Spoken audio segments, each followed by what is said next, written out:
بسم اللہ الرحمن الرحیم۔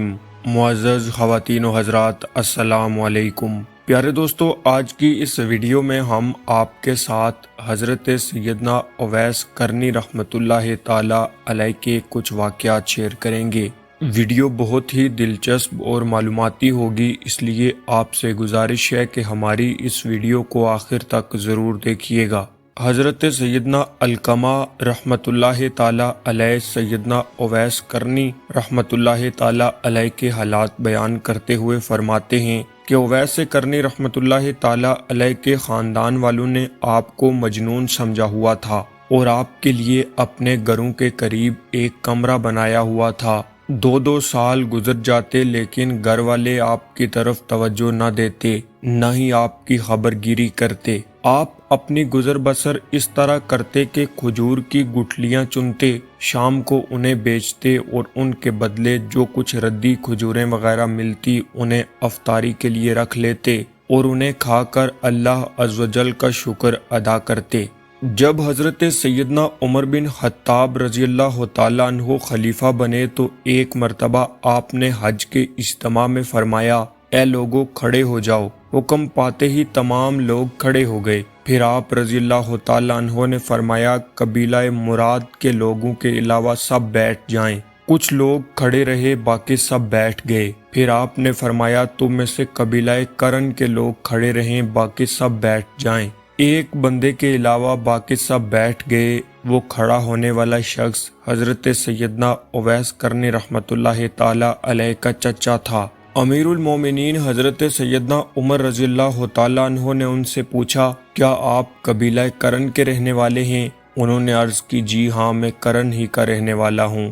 پھر آپ رضی اللہ تعالیٰ عنہ نے پوچھا، کیا آپ اویس کرنی کو جانتے ہیں؟ اس نے جواب دیا، حضور، آپ جس اویس کے متعلق سوال کر رہے ہیں وہ تو ہمارے ہاں احمق مشہور ہے، وہ اس لائق کہاں کہ آپ اس کے متعلق پوچھیں، وہ تو پاگل اور مجنوں ہے۔ یہ سن کر آپ رضی اللہ تعالیٰ عنہ رونے لگے اور فرمایا، میں اس پر نہیں بلکہ تم پر رو رہا ہوں۔ میں نے نور کے پیکر، تمام نبیوں کے سرور، دو جہاں کے تاجدار، سلطان بحر و بر صلی اللہ علیہ وسلم کو یہ فرماتے ہوئے سنا کہ اللہ عز و جل اویس کرنی کی شفاعت سے قبیلہ ربیہ اور قبیلہ مضر کے برابر لوگوں کو جنت میں داخل فرمائے گا۔ حضرت سیدنا حرم بن حیان فرماتے ہیں، جب مجھ تک یہ حدیث پہنچی تو میں فوراً کوفہ کی طرف روانہ ہوا۔ میرا وہاں جانے کا مقصد یہی تھا کہ حضرت سیدنا اویس کرنی کی زیارت کر لوں۔ کوفہ پہنچ کر میں انہیں تلاش کرتا رہا۔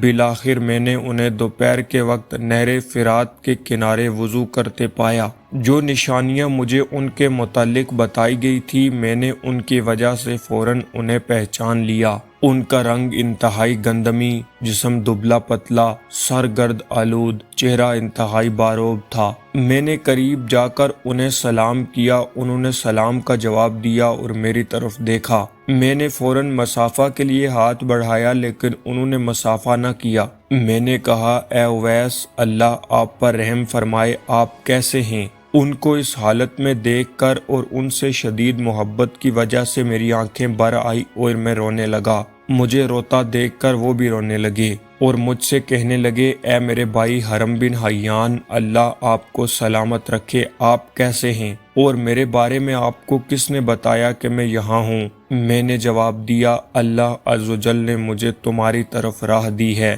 یہ بات سن کر آپ رحمت اللہ تعالی علیہ لا الہ الا اللہ اور سبحان اللہ کی صدائیں لگانے لگے اور فرمایا، بے شک ہمارے رب کا وعدہ ضرور پورا ہونے والا ہے۔ اس کے بعد میں نے ان سے پوچھا، آپ کو میرا اور میرے والد کا نام کیسے معلوم ہوا؟ حالانکہ آج سے پہلے نہ کبھی میں نے آپ کو دیکھا اور نہ ہی کبھی آپ نے مجھے دیکھا۔ یہ سن کر حضرت سیدنا اویس نے فرمایا، مجھے میرے علیم و خبیر پروردگار نے خبر دی ہے۔ اے میرے بھائی حرم بن حیان، میری روح تیری روح کو اس وقت سے جانتی ہے جب عالم ارواح میں تمام روحوں کی آپس میں ملاقات ہوئی تھی۔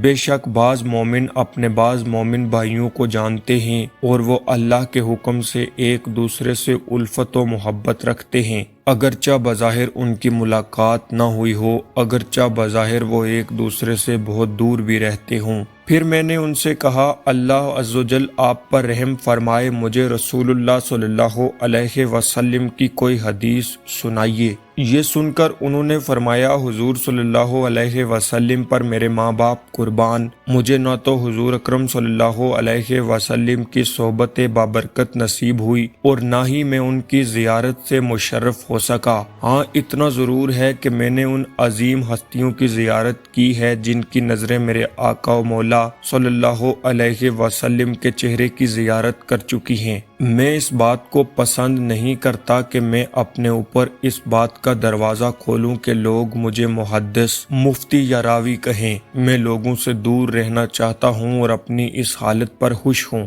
اس کے بعد میں نے ان سے کہا اے میرے بھائی، مجھے اللہ عز و جل کے کلام سے کچھ تلاوت ہی سنائیے اور مجھے کچھ نصیحت فرمائیے۔ بے شک میں آپ سے صرف اللہ عز و جل کی رضا کی خاطر محبت کرتا ہوں۔ یہ سن کر حضرت سیدنا اویس کرنی نے میرا ہاتھ پکڑا اور اعوذ باللہ من الشیطان الرجیم پڑھ کر فرمایا میرے رب کا کلام سب کلاموں سے اچھا ہے۔ پھر آپ رحمت اللہ تعالی علیہ نے سورہ دخان کی کچھ آیتیں تلاوت فرمائی۔ آپ رحمت اللہ تعالی علیہ نے چند آیتیں پڑھی اور پھر ایک زوردار چیخ ماری۔ میرے گمان کے مطابق شاید آپ بے ہوش ہو گئے۔ جب انہیں کچھ افاقہ ہوا تو فرمانے لگے اے ابن حیان، تیرا باپ فوت ہو چکا ہے، ان قریب تو بھی اس دنیا سے رخصت ہو جائے گا، یا تو تیرا ٹھکانہ جنت میں ہوگا یا پھر جہنم میں۔ اے ابن حیان، تیرا باپ آدم اور تیری ماں حوا اس دنیا فانی سے جا چکے ہیں۔ جب انبیاء کرام حضرت نوح،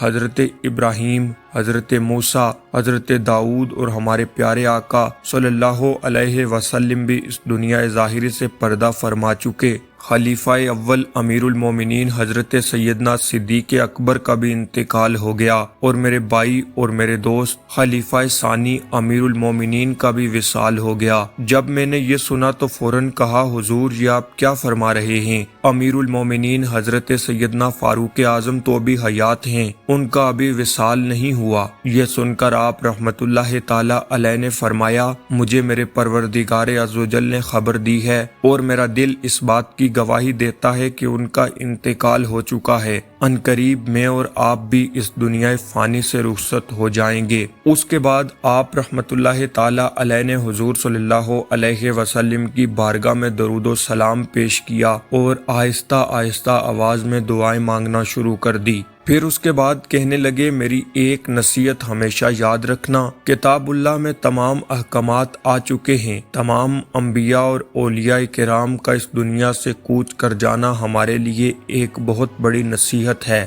ہمیشہ موت کو یاد رکھنا، اپنے دل کو دنیا میں نہ الجھانا، اور جب تو یہاں سے اپنی قوم کے پاس جائے تو انہیں عذاب آخرت سے خوب ڈرانا اور تمام لوگوں کا خیر خواہ اور ناصح بن کر رہنا اور کبھی بھی جماعت سے دور نہ ہونا۔ اگر تو مسلمانوں کی بڑی جماعت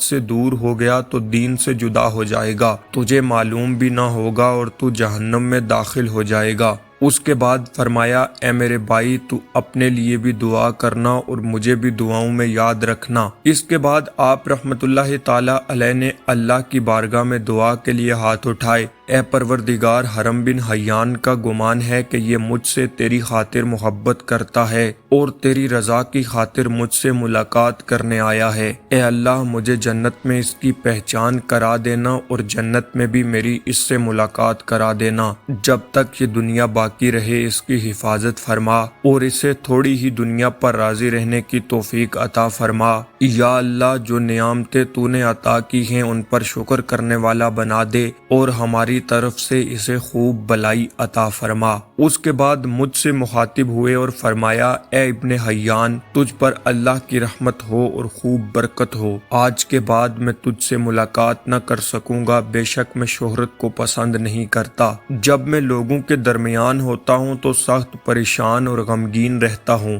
بس مجھے تنہائی بہت پسند ہے۔ آج کے بعد تو میرے متعلق کسی سے نہ پوچھنا اور نہ ہی مجھے تلاش کرنا،